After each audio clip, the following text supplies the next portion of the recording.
लख लख प्रकाशात आणती ज्ञान प्रकाश. तो असतो ज्ञान प्रकाश. तेव्हा अविद्येचा अंधार जातो आणि ही व्यास पौर्णिमा येती आणि जीव हा प्रकाशात दिव्य होतो आणि स्वरूपामध्ये तदाकार होतो. तेव्हा त्या जीवाला मुक्तीचा अनुभव येतो आणि तो ब्रह्म होतो. व्यासपूजेचा प्रसादाला गुरु पौर्णिमेमुळे जे साधक गुरुला शरण जातात आणि गुरुची पूजा करतात त्याला महादर्शन म्हणतात.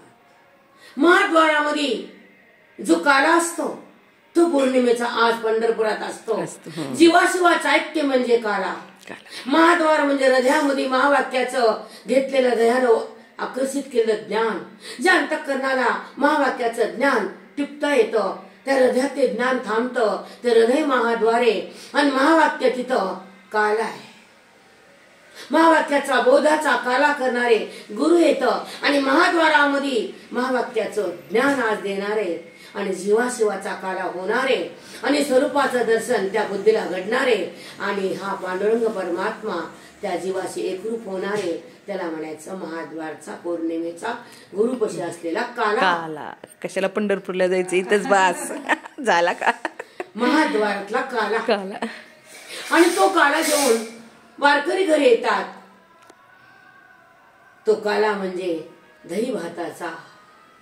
तो काला म्हणजे सगळ्या पदार्थ एकत्र केलेला आणि हा काला म्हणजे जीवाशिवाला एकत्र केलेला.